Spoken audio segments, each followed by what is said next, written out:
ಸಂಗಮ ಕ್ಷೇತ್ರವೆಂದು ಪ್ರಸಿದ್ಧವಾದ ಉಪ್ಪಿನಂಗಡಿಯು ಮಳೆಗಾಲದಲ್ಲಿ ನೆರೆಪೀಡಿತವಾಗುವ ಪ್ರದೇಶವೂ ಹೌದು. ಮಳೆಗಾಲ ಆರಂಭವಾಗುತ್ತಿದ್ದಂತೆಯೇ ಇಲ್ಲಿನ ನದಿ ಪಾತ್ರದ ಜನತೆಯಲ್ಲಿ ಪ್ರಾಣಭೀತಿ ಆವರಿಸತೊಡಗುತ್ತದೆ. ಯಾವಾಗ ನದಿಗಳು ಉಕ್ಕೇರಿ ಹರಿಯುತ್ತವೆಯೋ ಎಂಬ ಭಯ ಕಾಡತೊಡಗಿರುತ್ತದೆ. ಕಳೆದ 2 ವರ್ಷಗಳಲ್ಲಿ ಮಳೆಗಾಲದಲ್ಲಿ ಮೌನವಾಗಿ ಹರಿದಿದ್ದ ಉಭಯ ನದಿಗಳು ಈ ಬಾರಿ ಮತ್ತೆ ಬೋರ್ಗರೆಯಲಿವೆಯೇ? ದೇವಾಲಯದ ಬಳಿ ಸಂಗಮವಾಗುವುದಲ್ಲದೆ ಹಲವು ಪ್ರದೇಶಗಳನ್ನು ಮುಳುಗಿಸಲಿವೆಯೇ ಎಂಬ ಪ್ರಶ್ನೆ ಈ ಬಾರಿಯ ಜಡಿಮಳೆಯನ್ನು ನೋಡುವಾಗ ಮೂಡುತ್ತದೆ. ಇದು ಈ ಹೊತ್ತಿನ ವಿಶೇಷ. ನಾನು ದಿವ್ಯಶ್ರೀ ವಜ್ರದುಂಬಿ. ಚಿಕ್ಕಮಗಳೂರು ಜಿಲ್ಲೆಯ ಸಂಸೆಯಲ್ಲಿ ಹುಟ್ಟಿ ಪಶ್ಚಿಮ ಘಟ್ಟಗಳನ್ನು ಸೀಳಿಕೊಂಡು ಓಡೋಡಿ ಬರುವ ನೇತ್ರಾವತಿ ನದಿ ಹಾಗೂ ಸುಬ್ರಹ್ಮಣ್ಯದ ಕುಮಾರ ಪರ್ವತದಲ್ಲಿ ಹುಟ್ಟಿ ಬೆಟ್ಟ ಗುಡ್ಡಗಳನ್ನು ಸೀಳಿಕೊಂಡು ಬರುವ ಕುಮಾರಧಾರ ನದಿಯು ಉಪ್ಪಿನಂಗಡಿಯಲ್ಲಿ ಪರಸ್ಪರ ಆಲಂಗಿಸಿಕೊಂಡು ಮುಂದಕ್ಕೆ ಪಶ್ಚಿಮದ ಅರಬ್ಬಿ ಸಮುದ್ರದತ್ತ ಹರಿಯುತ್ತವೆ. ನದಿಗಳ ಉಗಮ ಸ್ಥಾನದಲ್ಲಿ ಉತ್ತಮ ಮಳೆಯಾದರೆ ಉಪ್ಪಿನಂಗಡಿಯಲ್ಲಿ ನದಿಗಳು ಉಕ್ಕೇರಿ ಹರಿದು ಪ್ರವಾಹ ಭೀತಿ ಉಂಟಾಗುತ್ತದೆ. ಪ್ರವಾಹ ಬಂದು ಉಪ್ಪಿನಂಗಡಿಯ ಶ್ರೀ ಸಹಸ್ರಲಿಂಗೇಶ್ವರ ಮಹಾಕಾಳಿ ದೇವಾಲಯದ ಬಳಿ ಪವಿತ್ರ ಸಂಗಮ ಘಟಿಸಿತೆಂದರೆ ಇಲ್ಲಿನ ಪಂಜಳ, ಹಿರ್ತಡ್ಕ, ಮಠ, ಹಳೆಗೇಟು, ಕೂಟೇಲು, ಕಡವಿನ ಬಾಗಿಲು, ದೇವಸ್ಥಾನ ಹೀಗೆ ನದಿ ಪಾತ್ರದ ಪ್ರದೇಶಗಳಲ್ಲದೆ ನದಿಯನ್ನು ಸಂಪರ್ಕಿಸುವ ತೋಡುಗಳ ಬಳಿ ಇರುವ ಪ್ರದೇಶಗಳು ಸಂಪೂರ್ಣ ಜಲಾವೃತಗೊಳ್ಳುತ್ತವೆ. ಅಪಾಯದ ಭೀತಿಯನ್ನು ತಂದೊಡ್ಡುತ್ತವೆ.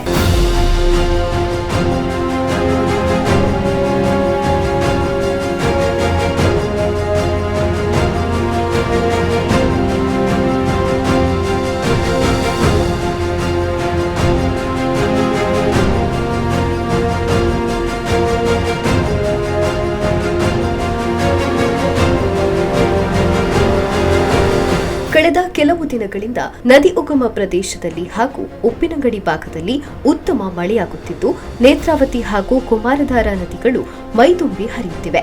ಆದ್ದರಿಂದ 2 ವರ್ಷಗಳಿಂದ ಇಲ್ಲದ ಪ್ರವಾಹ ಭೀತಿ ಈ ಬಾರಿಯ ಮಳೆಗಾಲದಲ್ಲಿ ಹೆಚ್ಚಾಗಿ ಕಾಡುತ್ತಿದೆ. ಕುಮಾರಧಾರ ಹಾಗೂ ನೇತ್ರಾವತಿ ನದಿಗಳು ಒಳಹರಿವಿನ ಮೂಲಕ ಉಪ್ಪಿನಂಗಡಿಯ ಶ್ರೀ ಸಹಸ್ರಲಿಂಗೇಶ್ವರ ಮಹಾಕಾಳಿ ದೇವಾಲಯದ ಬಳಿ ನಿತ್ಯ ಸಂಗಮವಾಗುತ್ತದೆ. ಆದರೆ ಮಳೆಗಾಲದಲ್ಲಿ ದೇವಾಲಯದ ಎಡ ಹಾಗೂ ಬಲಭಾಗದಿಂದ ಬಂದ ಉಭಯ ನದಿಯ ನೀರು ಶ್ರೀ ಸಹಸ್ರಲಿಂಗೇಶ್ವರ ದೇವಾಲಯದ ಅಂಗಣಕ್ಕೆ ಹೊಕ್ಕು ಅಲ್ಲಿನ ಧ್ವಜಸ್ತಂಭವನ್ನು ಸ್ಪರ್ಶಿಸಿದಾಗ ಪವಿತ್ರ ಸಂಗಮ ಘಟಿಸುತ್ತದೆ. ಗಂಗಾ ಪೂಜೆ ಮಾಡಿ ನೀರಾಂಜನ ತೇಲಿಬಿಡಲಾಗುತ್ತದೆ. ಅನೇಕರು ಸಂಗಮ ಸ್ನಾನ ಮಾಡುತ್ತಾರೆ. ಲಭ್ಯ ದಾಖಲೆಯ ಪ್ರಕಾರ 1974ರಂದು ಉಪ್ಪಿನಂಗಡಿಯಲ್ಲಿ ಅತಿ ದೊಡ್ಡ ನೆರೆ ಬಂದು ಸಂಗಮವಾಗಿತ್ತು.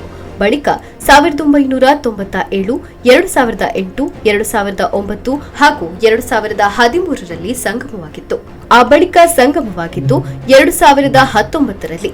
ಆ ಬಾರಿ ಮಾತ್ರ ಆಗಸ್ಟ್ 14 ಮತ್ತು 16ರಂದು 2 ಬಾರಿ ಸಂಗಮವಾಗಿತ್ತು. ಲಭ್ಯ ಇತಿಹಾಸದ ಪ್ರಕಾರ ವರ್ಷದಲ್ಲಿ 2 ಬಾರಿ ಸಂಗಮವಾಗಿದ್ದು ಇದೇ ಮೊದಲಾಗಿತ್ತು.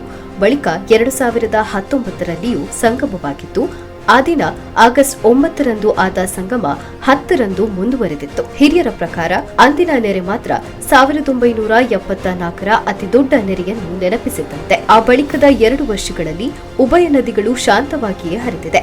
ಆದರೆ ಈ ಬಾರಿ ಮಾತ್ರ ಈಗಾಗಲೇ ನದಿಗಳು ನೆರೆಯ ಭೀತಿಯನ್ನು ತಂದೊಡ್ಡುತ್ತಿವೆ. ನೆರೆ ಪರಿಹಾರ ಕಾರ್ಯಾಚರಣೆಗೆ ಈಗಾಗಲೇ ಗೃಹ ರಕ್ಷಕ ದಳದ ಪ್ರಾಕೃತಿಕ ವಿಕೋಪ ತಂಡ, ಜಿಲ್ಲಾಡಳಿತ ನಿಯೋಜಿಸಿದ 3 ಈಜುಗಾರರ ತಂಡ ದೇವಾಲಯದ ಬಳಿ ಠಿಕಾಣಿ ಹೂಡಿದ್ದು ದಿನದ 24 ಗಂಟೆಯೂ ಸನ್ನದ್ಧ ಸ್ಥಿತಿಯಲ್ಲಿದೆ.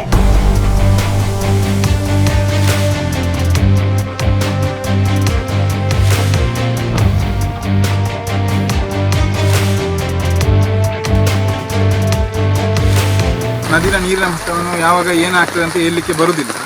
ಆದರೆ ಜನಗಳು ಕೂಡ ಸ್ವಲ್ಪ ಜಾಗೃತತೆಯನ್ನು ಇರಬೇಕು. ನದಿ ಪಾತ್ರಕ್ಕೆ ಜನರು ಬರಬಾರ್ದು. ಅದೀಗ ಜಿಲ್ಲಾಧಿಕಾರಿಗಳು ಆದೇಶ ಹೊರಡಿಸಿದ್ದಾರೆ, ನದಿ ಪಾತ್ರಕ್ಕೆ ಜನರು ಬರಬಾರ್ದು, ಬಿಡಬಾರ್ದು ಅಂತ. ಅದೇ ರೀತಿ ನದಿ ಪಾತ್ರದ ಜನರು ಕೂಡ ಎಚ್ಚರಿಕೆಯನ್ನು ಇರಬೇಕು. ಮತ್ತು ಇಲ್ಲಿ ಸಹ ಹಾಗೆ ಪ್ರಾಕೃತಿಕ ವಿಕೋಪ ದಕ್ಷಿಣ ಕನ್ನಡ ಜಿಲ್ಲಾಧಿಕಾರಿಗಳು ನೇತೃತ್ವದ ಒಂದು ಗೃಹರಕ್ಷಕ ದಳ ಪ್ರಾಕೃತಿಕ ವಿಕೋಪ ತಂಡ ಹಾಗೂ ಜೊತೆಗೆ ತಹಸೀಲ್ದಾರ ನೇತೃತ್ವದ 3 ನುರಿತ ಈಜುಗಾರರು ಕೂಡ ನಮ್ಮೊಂದಿಗಿದ್ದಾರೆ. ಒಟ್ಟು 9 ಜನರ ತಂಡ ಇಲ್ಲಿ ದೇವಸ್ಥಾನದ ಉಪ ತಹಸೀಲ್ದಾರರ ನಾಡ ಕಚೇರಿ ವ್ಯಾಪ್ತಿಯಲ್ಲಿ ಕರ್ತವ್ಯ ನಿರ್ವಹಿಸುತ್ತಿದೆ.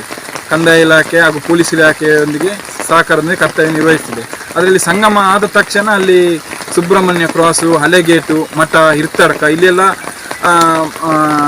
ಮನೆಗಳಿಗೆ ನೀರು ಹೋಗ್ತದೆ, ಫ್ಲ್ಯಾಟ್ಗಳಿಗೆಲ್ಲ. ಆಗ ನಮ್ಮ ತಂಡ ಅಲ್ಲಿ ಕಳೆದ 2018-19ರಲ್ಲಿ ಕೂಡ ನೆರೆ ಬಂದ ಸಮಯದಲ್ಲಿ ಹೋಗಿ ಅವರಲ್ಲಿ ಜನರನ್ನು ರಕ್ಷಿಸಿ ಕಂದಾಯ ಇಲಾಖೆಯ ಜೊತೆ ಸೇರಿ ರಕ್ಷಿಸಿದ್ದೇವೆ. ಪೊಲೀಸ್ ಇಲಾಖೆಯವರು ಕೂಡ ನಮ್ಮ ಜೊತೆ ಇದ್ದಾರೆ. ಕಂದಾಯ ಇಲಾಖೆಯವರೊಂದಿಗೆ ಕೈ ಜೋಡಿಸಿ ಕೆಲಸ ಮಾಡ್ತಿದ್ದೇವೆ. ನನ್ನ ಹೆಸರು ಮೊಹಮ್ಮದ್ ಬಂದಾರ್ ಅಂತೇಳಿ. ನಮ್ಮನ್ನು ಇಲ್ಲಿ ಜಿಲ್ಲಾಡಳಿತ ನಮ್ಮನ್ನು 3 ಇಲ್ಲಿ ಈಜುಗಾರರನ್ನಾಗಿ ನೇಮಿಸಿದ್ದಾರೆ. ಇಲ್ಲಿ ನಾವು ಅಲರ್ಟ್ ಆಗಿದ್ದೇವೆ. ನಮ್ಮ ದಿನೇಶ್ ಸರ್ ಅವರ ನೇತೃತ್ವದಲ್ಲಿ ಇಲ್ಲಿ ನಾವು ಅಲರ್ಟ್ ಆಗಿದ್ದೇವೆ. ಯಾವಾಗಲೂ ತಹಶೀಲ್ದಾರರು ಹಾಗೂ ಮತ್ತು ಉಪ ತಹಶೀಲ್ದಾರೆಲ್ಲ ಇದ್ದಾರೆ ಇಲ್ಲಿ. ಆಗಾಗ ಬಂದು ಇಲ್ಲಿ ವೀಕ್ಷಣೆ ಮಾಡ್ತಾ ಇದ್ದಾರೆ. ಇಲ್ಲಿ ಏನು ತೊಂದರೆ ಇಲ್ಲ, ನಮಗೆ ಜಿಲ್ಲಾಡಳಿತ ಎಲ್ಲ ವ್ಯವಸ್ಥೆ ಮಾಡಿದೆ. ನೇತ್ರಾವತಿ, ಕುಮಾರಧಾರ ನದಿಗಳು ಮಳೆಗಾಲದಲ್ಲಿ ಯಾವಾಗ ರೌದ್ರಾವತಾರ ತಾಳುತ್ತವೆ, ಯಾವಾಗ ಶಾಂತ ರೀತಿಯಲ್ಲಿ ಇರುತ್ತವೆ ಎನ್ನುವುದು ಹೇಳಲಾಗದು. ನದಿಗಳ ಉಗಮ ಪ್ರದೇಶಗಳಲ್ಲಿ ಎಡೆಬಿಡದೆ ಉತ್ತಮ ಮಳೆಯಾದರೆ ಉಪ್ಪಿನಂಗಡಿಯಲ್ಲಿ ಪ್ರವಾಹ ಬರುವುದು ಗ್ಯಾರಂಟಿ. ಆದ್ದರಿಂದ ಪ್ರತಿ ಮಳೆಗಾಲದಲ್ಲಿಯೂ ಬರಬಹುದಾದ ಪರಿಸ್ಥಿತಿಯನ್ನು ಎದುರಿಸಲು ಕಟ್ಟೆಚ್ಚರದಿಂದಿರುವುದು ಅತಿ ಅಗತ್ಯವಾಗಿದೆ. ಉಭಯ ನದಿಗಳು ಮತ್ತೆ ರೌದ್ರಾವತಾರ ತೋರಿ ಅನಾಹುತಗಳನ್ನು ಮಾಡದೆ ಶಾಂತವಾಗಿಯೇ ಪಶ್ಚಿಮಾಭಿಮುಖವಾಗಿಯೇ ಹರಿಯಲಿ ಎಂಬುದೇ ನಮ್ಮೆಲ್ಲರ ಪ್ರಾರ್ಥನೆ. ದೀಪಕ್ ಉಬರ್, ಸುದ್ದಿ ನ್ಯೂಸ್, ಉಪ್ಪಿನಂಗಡಿ. ಇದು ಈ ಹೊತ್ತಿನ ವಿಶೇಷ. ಕ್ಷಣ ಕ್ಷಣದ ಸುದ್ದಿಗಾಗಿ ನೋಡ್ತಾ ಇರಿ ಸುದ್ದಿ ನ್ಯೂಸ್ ಪುತ್ತೂರು.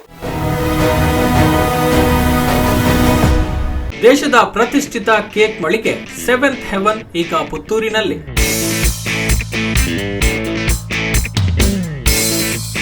ಬಾಯಲ್ಲಿ ನೀರೂರಿಸುವ ವೆರೈಟಿ ಕೇಕ್ಗಳ ಒನ್ ಸ್ಟಾಪ್ ಡೆಸ್ಟಿನೇಷನ್. ಕೇವಲ 7 ನಿಮಿಷಗಳಲ್ಲಿ ತಯಾರಾಗುತ್ತದೆ ನಿಮ್ಮ ಆಯ್ಕೆಯ ವೆಜ್ ಕೇಕ್ಗಳು.